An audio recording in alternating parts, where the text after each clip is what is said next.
Tradición, orgullo, pasión. Fillar de Silos, una bodega, una familia. El presidente de Iberdrola, Ignacio Sánchez Galán, defiende que la solicitud de cierre de las 2 últimas plantas de carbón de la compañía en el mundo es coherente con la decidida apuesta del grupo por las energías limpias en el marco de la lucha contra el cambio climático. Es el argumento que el Ejecutivo salmantino ha trasladado al ministro de Energía y a los presidentes de Asturias y de Castilla y León para justificar la clausura de las térmicas. Nadal, Fernández y Herrera han defendido que el compromiso medioambiental debe ir de la mano del mejor precio para los consumidores y han acusado a Iberdrola de mostrar poca flexibilidad y de dar pocas explicaciones. Bienvenidos.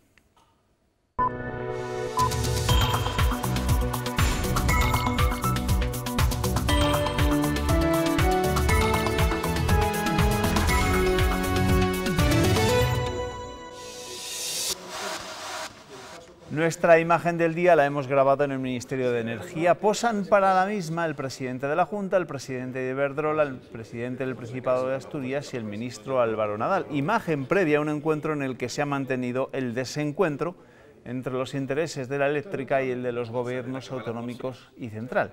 Tras la reunión, los dirigentes políticos no han ocultado su malestar con Iberdrola por cerrar las térmicas y por no querer venderlas para evitar su cierre.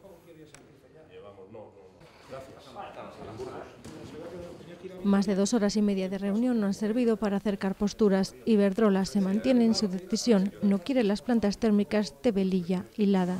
Así que el Gobierno activará el decreto sobre el cierre y les dice que la alternativa es la venta. Es lo que es lógico. Oiga, si usted quiere cerrarla, querrá venderlo por lo que vale esto cerrado. ¿Qué vale cerrado? Vale el terreno, la planta chatarrada, quitarle de eso además el plan social. El Ministerio dice que la eléctrica no ha sido capaz de dar una explicación contundente y ha demostrado con datos que las centrales son rentables, presentando un estudio de los últimos 3 años. Dice que si se cerrasen, eso supondría 38 céntimos más en el precio del megavatio. Si estas 2 centrales no hubiesen estado operando en estos 3 últimos años, todas las familias españolas habrían pagado unos 2,5 euros más de electricidad en su recibo anual. E insiste, son necesarias. Son 2 centrales que ayudan mucho a sostener el precio de la electricidad, son muy útiles en los momentos más difíciles del sistema energético y donde más se ve afectadas las personas por subidas de precios y especialmente los consumidores más vulnerables. El presidente de la Junta ha agradecido esa claridad y contundencia del ministro. La política energética corresponde a los poderes públicos y de forma especial al Gobierno de la Nación. Y para mí es especialmente satisfactorio estar hoy aquí también en apoyo de un ministro al que se le entiende cuando habla de política energética, que tiene las ideas claras también en relación con el carbón y también con relación a la producción energética térmica. Y ha vuelto a cargar contra Iberdrola. Desde una posición de prepotencia por parte de Iberdrola, que además viene desgraciadamente reiterando en Castilla y León como agua que cae sobre lluvia previa. La empresa en un comunicado se ratifica en su compromiso con el medio ambiente y dice que su intención es mantener Velilla abierta solo hasta 2020. Pues ya lo han escuchado, ha vuelto a estar duro con Iberdrola el presidente de la Junta de Castilla y León, Juan Vicente Herrera. Este va a ser, como se pueden imaginar, el primer asunto que abordemos en nuestro tiempo de tertulia y uno de los asuntos que predominen en las primeras páginas de los periódicos de nuestra comunidad. Los tertulianos de esta noche: Ignacio Fernández, ¿qué tal? Bienvenido, buenas noches. Hola Juanma, buenas noches. José Luis Martín, ¿qué tal? Bienvenido, buenas noches. Buenas noches. Y con la prensa Ernesto, buenas, ¿qué tal? Buenas noches. Empiezas con esa reunión, efectivamente, ¿verdad? Con la reunión en el Ministerio. Y empiezo con el diario ABC, que abre sus páginas de Castilla y León con este asunto. Herrera denuncia la prepotencia de Iberdrola en su empeño de cerrar Velilla. Y también señala que Galán defiende que la clausura no elevaría el precio de la electricidad, mientras el ministro lo cifra en 2,5 euros al año. También el diario La Razón abre sus páginas de Castilla y León con este asunto. Herrera reprocha a Iberdrola su prepotencia ante el cierre de Velilla. El presidente advierte de los efectos devastadores de la decisión de Ignacio Sánchez Galán para la comarca palentina. Diario de Burgos destaca en su primera que las manifestaciones crecen un 40% este año y la cifra de asistentes se duplica. Los sindicatos achacan el aumento a que se ha generado por la negativa de la patronal a subir salarios. Diario de Valladolid, El Mundo, el paso de la Pilarica atrae a 19 empresas para iniciarlo en enero y el consistorio y Adif preparan ya las primeras licitaciones. También Diario ABC destaca en sus páginas de Castilla y León otro asunto, el del cupo vasco. Pilar del Olmo lamenta la aprobación exprés de un cupo vasco que nos perjudica y reclama transparencia a la vez que exige la misma celeridad con el resto de autonomías. Diario de Burgos destaca también en su primera la conferencia del responsable de Wikipedia en España, el leonés Rubén Ojeda, en la universidad, acreditando la fiabilidad de esta enciclopedia virtual. Y Diario de Ávila, el jubileo teresiano se promociona bajo el eco de una estadística que promete, porque precisamente el Instituto Nacional de Estadística hacía público un crecimiento del 41% del turismo extranjero durante el mes de octubre en Ávila. El Heraldo Diario de Soria destaca en su primera una imagen singular, es la Torre de la Muedra, que emerge del embalse de la Cuerda del Pozo y que ha dejado de ser una isla. Ahora el acceso ya es posible en una de las peores sequías conocidas andando hasta ella. Y el Diario Palentino destaca en su primera la imagen de la presencia de Palencia en la Feria de Turismo Interior, las edades y 28 impactos más en la Feria de Turismo. Gracias, Ernesto. Bueno, pues empecemos nuestro tiempo de tertulia con esa reunión de esta tarde en el Ministerio de Energía, donde ya les hemos visto, ha estado el propio ministro Álvaro Nadal con los presidentes de Asturias, de Castilla y León y el presidente de Iberdrola, una reunión en la que no se ha llegado a ningún acuerdo y en la que hemos escuchado esos términos, esos calificativos en boca de Juan Vicente Herrera hablando de prepotencia por parte de Iberdrola. ¿Creíais en algún momento que esta reunión podía tener otra salida? ¿O estaba cantado que Iberdrola se iba a mantener en su postura? A mí me parece que la única solución que puede tener este problema es que hagan una unión de necesidades ambos presidentes, en la medida en que puede representar también a ambos partidos políticos, al Partido Popular y al Partido Socialista, que convaliden en sede parlamentaria y hagan, por lo tanto, de obligatorio cumplimiento, el decreto del Gobierno que podría darle un más amplio paréntesis durante un tiempo a ambas centrales. Ese decreto a día de hoy sigue sin contar con el apoyo del Partido Socialista. Este es el problema. No. A ver, ha sido una reunión muy tensa, pese a esas imágenes que veíamos ahí sonrientes y hablando distendidamente. Ha sido una reunión muy dura, muy difícil, ha durado casi 2 horas, ¿no? Y se ha notado incluso en la forma y en el fondo de lo que ha dicho tanto el ministro Nadal como Juan Vicente Herrera, incluso hasta en la nota de prensa de Iberdrola, que puede ser más fría, ¿no? Pero ahí también se veía que la cosa estaba enconada, ¿no? Nadie se ha movido en sus posicionamientos. Bueno, miento, se ha conseguido que en vez de cerrar Velilla en 2018 se cierre en 2020. Pero yo sí que auguro aquí una guerra, porque lo que trata el ministro y las comunidades autónomas cercanas, sobre todo por el tema de la minería, que son Asturias y Castilla y León, es impedir legalmente ese cierre, basándose en los principios que ya sabemos, ¿no? No sube el precio de la luz, pese a que Ignacio Galán diga que no. No hay un problema de rentabilidad económica, sino es una argumentación medioambiental y de emisiones de CO2.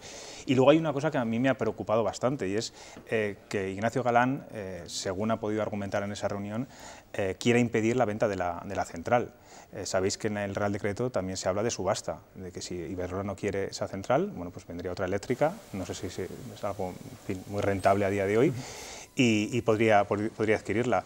Y al parecer Ignacio Galán se ha negado en rotundo. Yo creo que a partir de ahora comienza una relación institucional muy difícil entre una empresa importante como es Iberdrola, muy cercana en Castilla y León, que ha hecho muchas cosas por la comunidad, y incluso, bueno, pues con una cierta sintonía con el presidente de Castilla y León, con el resto de instituciones, ¿no? Va a ser difícil. Quería recordar parte de esa nota de prensa que, como decía José Luis, ha emitido Iberdrola después de esa reunión en la que se recogen las declaraciones de Ignacio Sánchez Galán en ese encuentro, ¿no?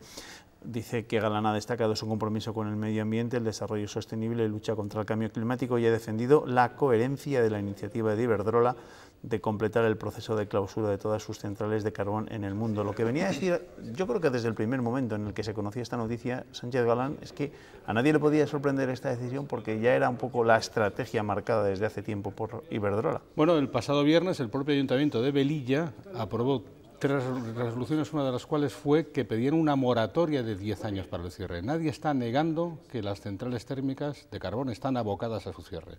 La cuestión no es la bala, la cuestión es la velocidad. La cuestión es las formas que está utilizando Iberdrola, que es una empresa cotizada y multinacional, pero que participa en un mercado reglado, en concreto en un mercado como el de la luz, que está completamente sometido a los criterios del Boletín Oficial del Estado. Más en concreto y en particular, hablamos de un régimen tarifario que depende del Gobierno, porque no es un sector liberalizado, es un sector que prácticamente actúa en régimen de monopolio. Entonces Iberdrola puede hacer lo que quiera, pero tiene que negociar. Y uno de los factores de negociación es justamente decir, si usted no quiere la central, la venda en pública subasta. Para que esto ocurra, se tiene que aprobar el decreto, porque el decreto establece que la subasta sea el procedimiento de salvación durante un tiempo de las centrales. Y eso no lo puede negar Iberdrola. Entre otras cosas, porque un gobierno que, dicho mal y pronto, ha aprobado el 155, sería muy sorprendente que fuera incapaz de mantener abiertas 2 centrales como la de Langreo y la de Velilla, de una empresa que es competencia de otra, como es Endesa, que no está cuestionando la misma actividad, ni en términos de rentabilidad, ni en términos de energía verde. Hoy Herrera lo ha dicho muy claro, todos somos verdes. La cuestión no es ser verde, ni amarillo, ni azul, sino la cuestión es ser tolerante, dialogante con el entorno. Y como todos sabemos que hay mucha sensibilidad hacia comarcas como la del norte de Palencia, el señor Sánchez podría ser más galán y menos doctrinario, porque, dicho mal y pronto, ¿qué representa Galán en realidad para los españoles medios? Una persona de una empresa, recordemos que Galán es el ejecutivo mejor pagado de todo el IBEX 35, gana 9 millones de euros al año y tiene un avión. Entonces es muy importante que este tipo de decisiones cuenten con una química cercana a la opinión pública, porque si no Iberdrola se va a encontrar con un problema, no en número de personas que quedan sin trabajo, sino en la reputación que le afecta a la compañía respecto de decisiones de esta naturaleza. Sí, es verdad que está muy de moda lo de ser una empresa verde y las energías renovables y estar a favor del cambio climático, que eso tiene su prensa, ¿no? Y eso tiene su predicamento. Pero yo creo que lo que ha dolido, especialmente a Castilla y León, es la sorpresa, ¿no? Es que el propio Herrera estuviera 2 días antes o un día antes con el señor Galán en Salamanca y no fuera capaz ni siquiera de decírselo en petit comité, ¿no? Yo creo que esas prisas son las que no acabamos de entender. ¿Por qué Iberdrola tiene esta prisa excesiva en querer cerrar? Quería cerrarlo hasta ayer, en 2018, ahora ha dado ese margen de 2 años. Hoy lo decía también Juan Vicente Herrera, es que no pueden ser que los operadores y las empresas privadas, las eléctricas, marquen la política energética de un país, tienen que ser los poderes públicos, tiene que ser el gobierno. Porque si lo que ocurre con Ignacio Galán o con Iberdrola, no vamos a personificarlo en él, puede ocurrir con Endesa, puede ocurrir con Gas Fenosa, y ponía el ejemplo de la Robla. En la Robla hay una intención de invertir el dinero necesario para evitar esas emisiones de CO2 por parte de Gas Natural Fenosa. Vamos a ver con Endesa en Compostilla, porque también está muy pendiente del decreto, puede que haya también un cambio en este sentido. Yo no acabo de entender la precipitación de Ignacio Galán, sabiendo el daño social que produce, no solamente en Guardo y en el norte de Palencia, sino también al sector del carbón, ¿no? Bueno, sí, porque todos somos verdes, pero claro, Iberdrola hasta ahora se destaca por negarse a invertir. Es decir, cierra las instalaciones en las que se le requiere una inversión, a pesar de que en esta instalación de Velilla hay un viejo proyecto de red eléctrica española, del que permanecen todavía las torres de 50 y tantos metros en el borde palentino y en el asturiano, en los puertos de Monteviejo y en el puerto de Tarna, que tendrán que retirar algún día del trazado que iban a hacer entre la central asturiana y la de Velilla para optimizar el transporte de energía. Una curiosidad que no sé si habéis visto, en la nota de prensa que mandaba hoy Iberdrola había un vídeo. Si pincháis en el vídeo veréis unas imágenes de la central de Lada y de la central de Velilla con unas imágenes realmente espantosas. Os podéis imaginar, ¿no? Gente caminando por las calles con el humo, con la suciedad, gente haciendo deporte alrededor de la central. A ver, esto es comunicación, por supuesto, pero son sus centrales, a día de hoy siguen siendo sus centrales. El vídeo es, de verdad, os lo recomiendo, porque ni una película de estas de catástrofes naturales dan imágenes tan duras. Lo veremos, sin lugar a dudas. Bueno, pues esta ha sido, sin lugar a dudas, la noticia destacada de la jornada. Hay más temas importantes, porque ha habido otro asunto del que se ha hablado y mucho, el de la aprobación en el Congreso de la actualización del cupo vasco, un trámite que esta vez ha llegado cargado de tensión entre los partidos que lo defienden y los que ven en el mismo un agravio para el resto de comunidades. El cupo ha salido adelante con los únicos votos en contra de Ciudadanos y de Compromís.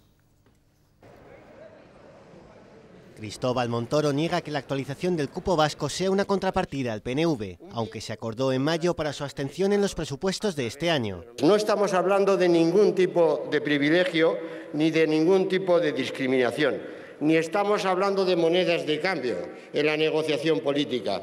El ministro ha defendido fijar en 1.300 millones de euros anuales el cupo del País Vasco, que es lo que esta comunidad autónoma entrega al Estado para que sufrague las competencias que no tiene transferidas. Toda la Cámara lo ha apoyado con la excepción de Ciudadanos y de Compromís. Ya todo el mundo llama cuponazo, porque evidentemente no responde a un cálculo técnico, sino a un amaño político. Albert Rivera ha sido el blanco de las críticas en la sesión. En la negociación con el Partido Popular, ¿en algún momento han puesto encima de la mesa que no esté el nuevo cupo vasco?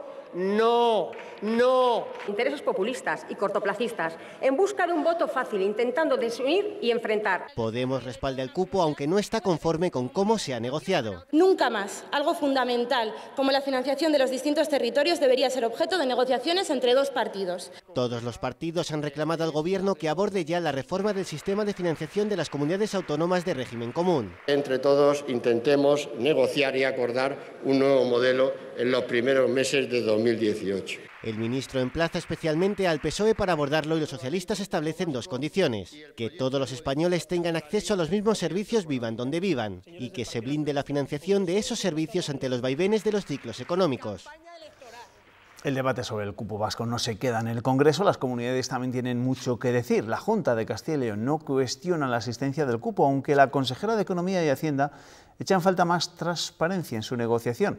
Para Ciudadanos, para su portavoz en las Cortes, Luis Fuentes, considera que para Castilla y León supondrá un lastre económico y un empobrecimiento de nuestros recursos. Creo que se deberían llevar en sentido paralelo, no algo muy rápido y el resto pues estamos aquí esperando y, como digo, presentando mañana un documento inicial. Si bien el ministro dice a veces que va a correr mucho, pero la realidad es que cuando se quiere se corre mucho. Hacer un ejercicio de responsabilidad, hacerle ver al Partido Popular de aquí, de Castilla y León, que no puede estar callado. Tenemos que hacerle ver al Partido Socialista de aquí, de Castilla y León, que no puede estar callado, porque lo que hoy se está perpetrando en el Congreso de los Diputados es una merma en los servicios públicos de todos los castellanos y leoneses. Claro. A mí me ha llamado la atención que algunos de los que han apoyado esta mañana ese cupo vasco califiquen la Constitución del 78 como una antigualla y el cupo que proviene de ¿cuándo? De las guerras carlistas del 19, pues sea, no sé si lo más moderno o lo más cool. Parece más válido.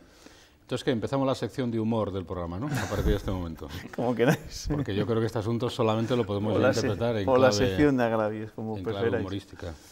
No, yo el asunto del cupo en esta oportunidad queda claro que tiene mucho que ver con la lamentabilísima ley electoral española que pone al gobierno completo, al gobierno de la nación, en manos de un pequeño grupo de diputados adscrito a una de las regiones, en este caso.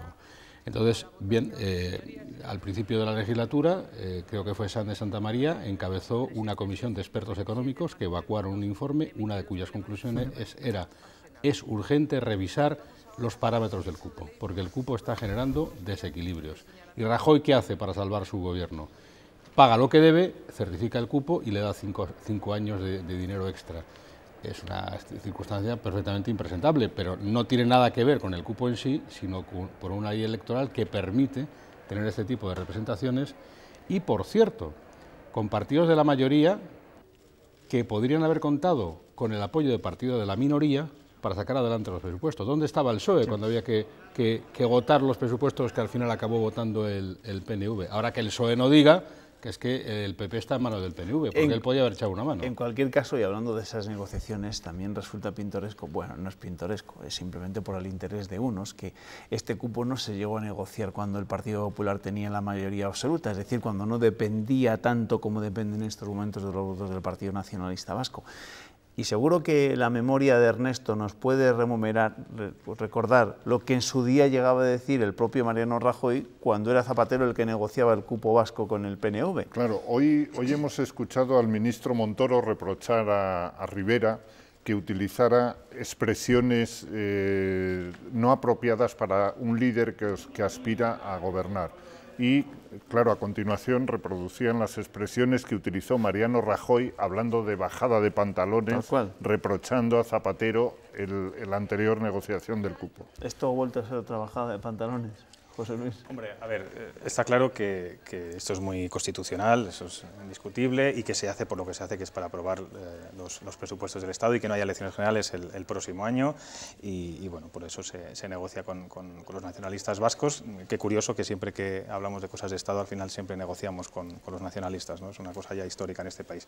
Pero yo creo que sí que ha habido aquí falta de sensibilidad por el momento, por el contexto, por el problema de Cataluña, porque todo el mundo sabe, estamos hablando estos días cuál es el origen de Cataluña, y es las cesiones continuas a los nacionalistas, económicas, competenciales, etcétera, por la forma, porque ha sido con nocturnidad, con alevosía, en una aprobación express, lectura única, sabemos eso lo que significa, ¿no?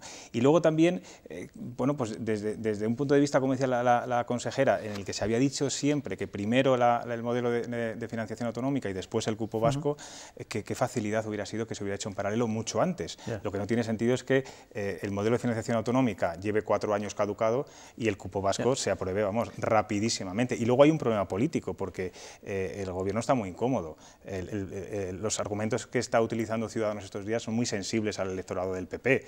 Eso de que unidad fiscal, unidad tributaria, todos somos iguales, cuidadito ahí, porque Ciudadanos en ese sentido tiene mucho que ganar. Ahora te vuelvo a dar la palabra, Ignacio, porque lo que piensa el Ejecutivo Regional sobre el cupo vasco va incluido en un informe que la Junta va a remitir mañana al Ministerio de Hacienda y a los grupos parlamentarios con sus peticiones sobre el modelo de financiación autonómica. Castilla y León rechaza que pueda recibirse menos dinero.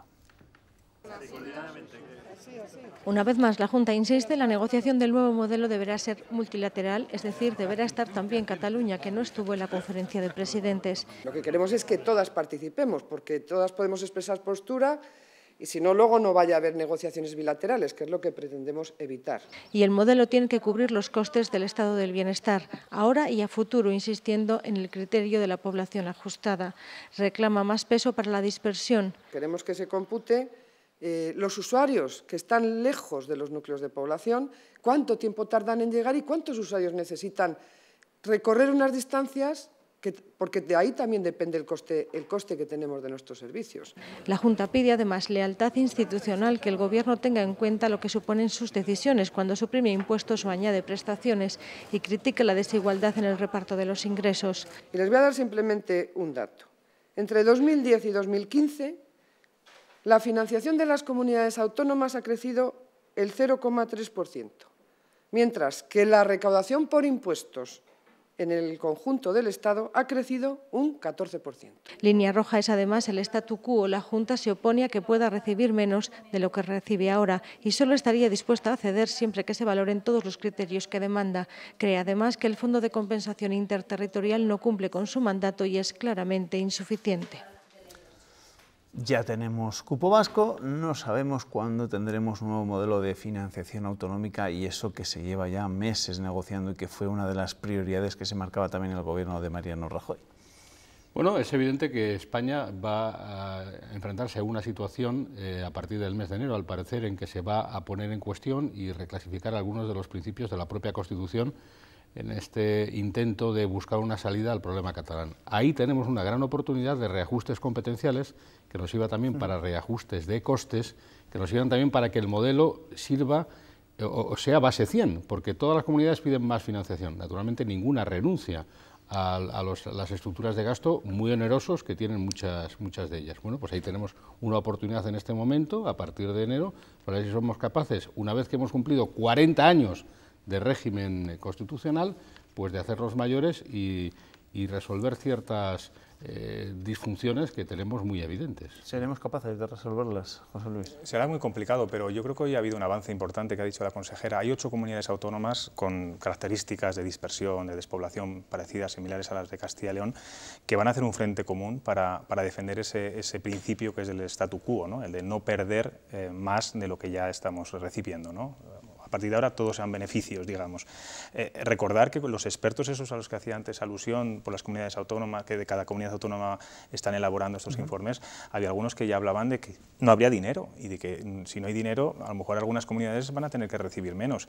Si ese principio de statu quo se mantiene, yo creo que es una garantía. Y luego hay algo fundamental, sobre todo en el momento y en el contexto actual político en el que estamos, que haya multilateralidad, que no haya negociaciones ad hoc de un gobierno con una comunidad autónoma, y estamos todos pensando en Cataluña por la situación en la que están. Yo creo que son dos principios que espero que se cumplan, y lo que es necesario es que haya un modelo de financiación autonómica cuanto antes, pero hoy lo que se ha enviado es un inicio. Yo creo que va a ser largo y tedioso, y vamos a ver, en teoría el modelo nuevo tendría que estar aprobado este año. Veremos a ver si en 2018. Veremos, veremos. Bueno, un último tema que quiero poner sobre la mesa para que mis tertulianos lo debatan. Ya saben que esta mañana se ha inaugurado una nueva edición de la Feria Internacional de Turismo Interior, la 21ª edición de Intur. Durante los próximos días se espera que pasen, tenía aquí la cifra, en torno a 40.000 personas por el recinto de la Feria de Muestras de Valladolid. Más de 7 millones de personas han visitado Castilla y León en lo que va de año. La cifra aumenta y es el mejor diagnóstico para el estado de salud del turismo en la comunidad. Que se fije no solo en datos cuantitativos de volumen de turistas, sino en criterios cualitativos relacionados con las características de nuestra oferta, tales como la competitividad del destino, la cualificación de nuestros profesionales. El turismo sostenible es sinónimo de calidad. Por eso en Intur se buscan nuevos modelos y proyectos que hagan crecer al sector. Me gustaría destacar nuestra apuesta por la calidad turística como modelo de desarrollo del sector y la formación del sector turístico en recursos humanos. La oferta de turismo de interior es inmensa. Hasta aquí llegan 300 expositores de 10 nacionalidades diferentes. India es este año el país invitado. Este enorme escaparate demuestra lo importante que es el turismo para nuestro país. El turismo es el sector que mejor ha resistido los embites de una crisis económica profunda. España gusta en el exterior y Castilla y León también gusta. Más de 1 millón de turistas eran extranjeros. Eso permite a Castilla y León continuar siendo líder en turismo de interior. Bueno, aquí es donde se tiene que lucir Ernesto Escapa, que es el que se conoce todos los rincones de Castilla y León. Claro, en ferias como esta tenemos que sacar pecho, sí, ¿no? Hay que ir a la feria. Yo creo que es muy interesante porque se descubre cómo se van actualizando distintos recursos a lo largo del territorio. No es fácil visitar todos los lugares todos los años, pero en la feria te facilitan poner al día lo que hay en cada lugar. ¿Vosotros qué esperáis encontrar en una feria como la de Intur? Pues yo no sé todavía lo que es el turismo sostenible, volvemos a lo verde otra vez, ¿no? Sí, no sé si la gente lo entiende muy bien, esos palabras tan poéticos. Yo hay una cosa que no entiendo, porque la consejera decía que no hay que darle importancia al número de visitantes. Por supuesto que hay que darle importancia. Yo quiero que vengan muchos turistas a Castilla y León y es el gran reto. Es verdad que las cifras acompañan, los datos de turismo rural cada vez son mejores, pero hombre, hay que obsesionarse en que cada vez vengan más. Hemos mejorado muchísimo. Yo voy a ser un poco... ¿Y que se gasten más? Voy a ser un poco provinciano y voy a hablar de mi pueblo. Habla. Yo tengo un pueblo, el pueblo de mi padre, está en el pleno corazón de la Sierra de Francia, Villanueva del Conde. Es el pueblo que más casas de turismo rural tiene de Castilla y León y ha sido el segundo de España. Hace tan solo 10 años había 23 casas de turismo rural, un pueblo de 150 habitantes, en las que, bueno, pues todas valían lo mismo, no había estas estrellas y estos soles que hay ahora identificando la calidad de cada una, no había rutas por los parajes como hay ahora, no había restaurantes como hay ahora, no había hoteles como hay ahora. Quiero decir, el turismo ha evolucionado muchísimo y la calidad y la profesionalidad yo creo que es palpable. ¿Cuál es el reto? Y ya termino. Madrid. El mercado de Madrid. Yo creo que tenemos que enfocar mucho más, la Junta de Castilla y León tiene que enfocar mucho más todavía el captar turistas madrileños, que Toledo no sea solamente el lugar más visitable por ellos, sino que también sean Segovia, Ávila, Salamanca, Valladolid. Hay infraestructuras, hay más cercanía. Madrid es el reto.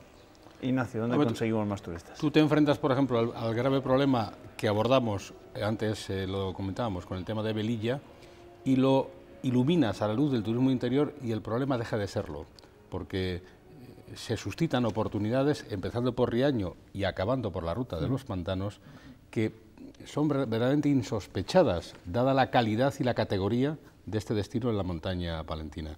Para eso tiene que subir el turismo de interior, un poco lo que hace la Real Academia Española, que limpia, que fija y que da esplendor a todo el entorno. Pero en realidad nos lo tenemos que creer, y aquí tenemos una grave carencia en Castilla y León, una grave carencia muy seria, y es que nos faltan criterios de inversión en promoción. Castilla y León es una de las comunidades que menos se promocionan en el exterior, y ya no solamente hablo de las estructuras profesionales del turismo, hablo también de la comunicación, de los propios medios de comunicación de carácter nacional o internacional, en donde las excelencias de Castilla y León tienen una presencia menor. Pues ahí tenemos grandes retos de comunidad que en realidad son una esperanza, porque si uno piensa el camino que tenemos por delante, realmente nos damos cuenta que hay mucho que hacer. Pues mira, con un mensaje positivo vamos a terminar ese tiempo de tertulia. Gracias. Buenas noches. Gracias, José Luis. Nos vemos, Ernesto, el lunes te espero, ¿vale? Hasta el lunes. Como un clavo. Nosotros hacemos una pequeña pausa para la publicidad, enseguida volvemos. Hasta ahora.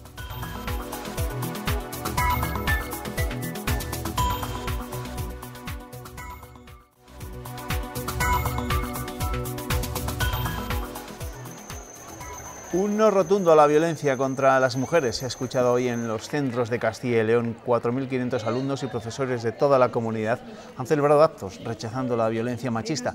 Actos como este en el Instituto Emilio Ferrari de Valladolid, que es el primer centro que imparte un ciclo de FP en igualdad de género. Además, es uno de los 9 que forman parte de la red de centros educativos contra la violencia de género, una iniciativa que busca promover valores de respeto e igualdad entre sexos. Estos centros se comprometen a través de un documento que está colgado en la plataforma web de la Consejería de Educación a cumplir una serie de compromisos vinculado a la incorporación de temas transversales en materia de igualdad y de lucha contra la violencia de género. Donde nos la jugamos es precisamente en el ámbito educativo, porque no venimos al mundo siendo violentos, sino que la violencia se aprende. Por eso es fundamental que la educación ayude a desaprender conductas y a aprender una cultura de respeto, ¿no? El sábado se celebra el Día Internacional contra la Violencia de Género y esta noche queremos hablar con la fiscal coordinadora de Violencia de Género de Castilla y León, con María Boado, que nos espera en Burgos. María, ¿qué tal? Buenas noches. Hola, buenas noches, ¿qué tal? Usted ya dijo en una entrevista que los chicos tienen que saber que zarandear a una compañera de clase es delito. ¿Hay muchos chicos que siguen sin saberlo? Pues sí, creo que oí recientemente que uno de cada 4 admite o considera como algo tolerable la violencia de este tipo contra sus parejas. Efectivamente, yo siempre soy de la opinión de que a ciertas edades y cuando sobre todo van a entrar en la edad de mayor edad, digamos, de cara a cometer delitos, los chicos tienen que estar informados de lo que están haciendo y ahí nos falta mucho trabajo que hacer. Sí. Decía el consejero de Educación, Fernando Rey, que nos la jugamos en el ámbito de la educación. ¿Es así? Efectivamente, digamos que bueno, la escuela es una escuela de valores, la familia es una escuela de valores y lo que no se aprende con los valores no se va a resolver posteriormente con penas. Cuando las cosas llegan a nuestras manos, a los juzgados, los delitos ya se han cometido. Hay que evitar que el delito se cometa y para ello es necesaria efectivamente la educación. Recordaba usted antes unos datos preocupantes. Según un informe de la Organización Mundial de la Salud, el 30% de los jóvenes entre 15 y 19 años asegura haber sufrido violencia de género y 1 de cada 4, como decía usted, ven estas situaciones como algo normal. Claro, ¿esto cómo se corrige? Pues es un problema gravísimo en mi opinión, porque cada vez es mayor la violencia a edades cada vez más tempranas, cada vez tenemos tanto agresores como víctimas más jóvenes y no solo es que los chicos toleren esta, o sea, consideren como normal esta violencia de género, sino que además la mujer joven la tolera y la considera igualmente normal. Entonces, evidentemente ahí hay un problema educativo, es como un retroceso, diría yo, a hace 50 años de dependencia de la mujer con respecto de su novio, de su pareja, que se tiene que solucionar mediante educación y mediante prevención. Los juristas, ¿qué les piden a los políticos cuando estos se ponen a elaborar leyes contra la violencia de género? pues les pedimos tantas cosas. Les pedimos unidades de valoración integral, psicólogos y trabajadores sociales forenses. Les pedimos más policías para el control de las órdenes de protección. Les pedimos que eliminen la dispensa del artículo 416 para que la mujer no se nos pueda echar atrás después de un procedimiento penal donde estamos intentando sacarla y librarla de una situación de violencia. Les pedimos que rellenen los vacíos legales en los delitos, por ejemplo, que se cometen a través de redes sociales, donde ya en el año 2015 se llenaron determinados vacíos, se tipificaron determinadas conductas, pero todavía han quedado vacíos legales que les pedimos a los legisladores, a los políticos, que rellenen, que completen. Y en este sentido, ¿confía en ese pacto contra la violencia de género que se firmó recientemente en el Congreso?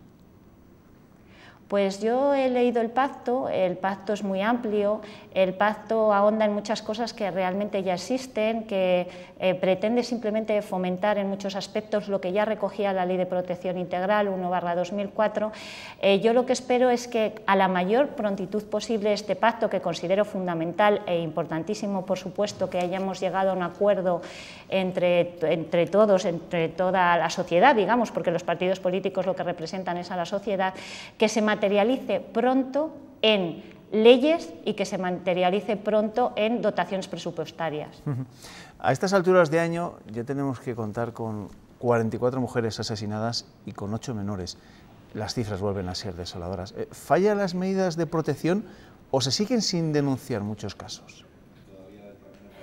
Bueno, no puedo decir que no hayan fallado en ocasiones medidas de protección, lo tenemos que reconocer porque somos humanos y aunque tratamos de afinar exactamente en cada caso concreto y estudiamos en cada caso concreto, pues es evidente que a veces hemos adoptado una orden de protección cuando a lo mejor teníamos que haber adoptado una medida de prisión. El problema es que en esta materia y sobre todo en los delitos de homicidio y asesinato es muy difícil determinar qué hecho, qué pauta va a ser la que lleve a un agresor que prácticamente antes no había hecho nada a asesinar a una mujer de las formas tan brutales como estamos viendo últimamente. Entonces, eso es tan difícil de prever, tan difícil de captar, que ahí pues tenemos una gran dificultad, por supuesto, jueces y fiscales a la hora de acordar las medidas que sean oportunas en cada caso. En una de sus comparecencias en las Cortes usted alertaba que apenas se denuncian estos casos y si no hay denuncias, claro, la Fiscalía no puede actuar para proteger a estas víctimas de especial vulnerabilidad. Claro, ¿por qué no se denuncia? ¿Por qué sigue existiendo tanto miedo? Bueno, el miedo a la denuncia yo siempre digo que es normal y a mí me gusta poner un símil con una operación quirúrgica. Una persona que está enferma tiene miedo a la cirugía, pero sabe que esa cirugía es la única forma de salir de su enfermedad. Pues la denuncia es igual y yo entiendo que la mujer tenga miedo a denunciar y a lo que va a pasar luego. El miedo es humano y es normal en estos casos, pero la denuncia efectivamente es la única forma, el único mecanismo para que nosotros, jueces y fiscales, podamos desplegar los mecanismos de protección que la ley nos otorga. Si no tenemos la denuncia y el conocimiento de hecho delictivo por quien sea que lo conozca, no solo de la víctima, de su ámbito, de los vecinos, de cualquiera que conozca esta situación, evidentemente sin esa denuncia nosotros no podemos actuar. Es difícil la denuncia por parte de la víctima, pero también tenemos que tener en cuenta que todos los demás, toda la sociedad, tenemos esa obligación de denunciar. Si ella no lo hace. Sí, sí, por eso le quería preguntar precisamente, ¿no? Porque evidentemente igual la víctima puede que no denuncie por miedo, pero también es verdad, personas cercanas al entorno tanto de la víctima como del maltratador, pues conocen esos casos y no los llegan a denunciar. Al final, ese entorno también acaba siendo responsable. Sí, ahora yo he visto una campaña en televisión justo sobre esto. Es un dato estadístico que además conozco perfectamente. El 1,3%, solo el 1,3% de las denuncias en materia de violencia de género proceden del ámbito de los familiares de la víctima o del agresor, porque el familiar del agresor también tiene una responsabilidad, por supuesto. Es decir, nosotros hemos tenido hermanos mayores de edad, me estoy refiriendo a gente pues, que trabaja, etcétera, etcétera, que conoce que sus hermanos están maltratando a su mujer y a niños muy pequeños y se han dado la vuelta y no han hecho nada y no han denunciado. Es muy triste que en el ámbito familiar se dé la vuelta al problema y se considere como un problema privado que se tiene que quedar dentro de casa. Y hablando de campañas, le voy a pedir opinión por una campaña que ha suscitado cierta polémica en los últimos días, una campaña que ha puesto en marcha el Ayuntamiento de Zamora en varias marquesinas de la ciudad, donde aparecen chistes machistas y después por debajo se recuerda que la violencia de género no es ni mucho menos un chiste. Es verdad que desde los partidos de la oposición esta campaña se ha criticado.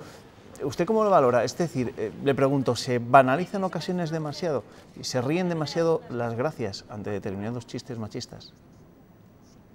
Pues a veces yo creo que hasta nos hemos acostumbrado tanto que ni nos sorprenden. Es lamentable, pero es así. Hombre, la campaña seguramente se haya hecho con la mejor voluntad del mundo, porque todas las campañas se realizan con la intención de prevenir la violencia de género. Otra cosa es que esa campaña sea efectiva o sea adecuada o acertada. No la he visto, o sea que opino desde la lejanía y sin haberla visto. Pero evidentemente si se resalta mucho un chiste de contenido machista o sexista, al final el que pasa por la calle se va a quedar con el chiste, igual no se queda con el contenido último, que es que no se puede banalizar la violencia de género. Y le quiero preguntar por un asunto que también está de máxima actualidad, y se lo pregunto sobre todo como jurista, también como mujer evidentemente. ¿A usted le indigna este juicio paralelo que se está haciendo a la víctima en el juicio que se sigue contra la manada en Pamplona? Pues yo entiendo que para esta víctima el procedimiento penal tiene que estar siendo espantoso. Una declaración de 4 horas pues es terrible y además supongo que las preguntas pues serían complicadas. También entiendo que por parte de los abogados de los procesados, de los investigados, pues tienen derecho a la defensa y por lo tanto hayan extremado las preguntas contra esta persona. Contra esta mujer. Sinceramente, no he estado en el procedimiento y entonces no sé los motivos que haya tenido la audiencia para no admitir ciertas pruebas y para admitir otras. Entiendo que igual han pesado el evitar que posteriormente los abogados de las defensas, en caso de una sentencia condenatoria, pues puedan pedir la nulidad del procedimiento porque no se le han admitido esas pruebas. En cualquier caso, es efectivamente lamentable pues que se haya perseguido, se haya buscado la vida o se haya hecho una intromisión en la vida privada de una mujer después de los hechos que presuntamente ha sufrido. Muchísimas gracias, María Boado, fiscal de violencia de género de Castilla y León. Gracias por acompañarnos esta noche. Buenas noches. Muchas gracias a vosotros. Gracias. Desde los sindicatos se suman también a los actos convocados con motivo de ese Día contra la Violencia de Género. UGT y Comisiones Obreras reivindican un pacto de Estado contra la violencia de género, señalan que aún existen muchas deficiencias en el ámbito jurídico, en el presupuestario o en el policial. El año pasado hubo más de 4.600 denuncias en Castilla y León, pero lo que los sindicatos denuncian es la cantidad de órdenes de protección que se deniegan en nuestra comunidad. En nuestra comunidad, casi un 30% de estas órdenes son denegadas. En 2016 se incoaron 1.187 órdenes, se denegaron 410. Algo está fallando, porque la denegación de estas órdenes, yo exactamente no puedo decirte lo que está fallando, pero está claro que hay algo que no está funcionando bien. Nos vamos como cada jueves al siglo II a.C., a las murallas de Numancia, donde está el druida Mesetonio. Buenas noches, venerable Mesetonio. Donde ahora veis las águilas de las legiones, habrá algún día castillos y leones. Oigo voces del futuro. ¿Pasan ustedes frío en el asedio de Numancia? Sí, por culpa de los romanos. Nos quedamos sin leña y así no hay manera de calentar las casas. Ustedes, en cambio, no tienen problemas de energía. La prueba es que les sobran las centrales térmicas. Ya sabe que la apuesta por las energías limpias está siendo problemática en Castilla y León.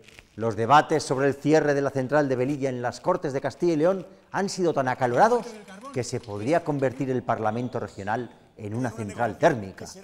Así por lo menos servirían de algo los sofocones que se llevan sus señorías. La verdad es que se han oído más reproches que propuestas, como siempre. Y los reproches tenían todo su parte de razón. La oposición se empeñaba en que la responsabilidad es de quien gobierna y el PP se empeñaba en el doble discurso del PSOE y Podemos, que defienden el carbón aquí y lo persiguen en Madrid. Podemos, además, insistió en otro tipo de minería, que tampoco le gusta, la del uranio de Retortillo, en Salamanca. Con grandes aspavientos y recriminaciones. Y es que cualquier actividad minera es un sacrilegio ambiental para Pablo Fernández. Ahí lo tienen. Urge conectar al político leonés a una turbina para aprovechar su ardor creando energía eléctrica. Los políticos sí que son una energía renovable. Otra institución que ha entrado en ebullición esta semana ha sido el Ayuntamiento de Zamora. Sí, señor. La campaña con motivo del Día Internacional contra la Violencia de Género, que se celebra el sábado, ha recalentado el Ayuntamiento zamorano no ya como una central térmica, sino como Fukushima o Chernobyl. Hasta el Senado ha pedido la retirada de la campaña que usaba chistes machistas para llamar la atención.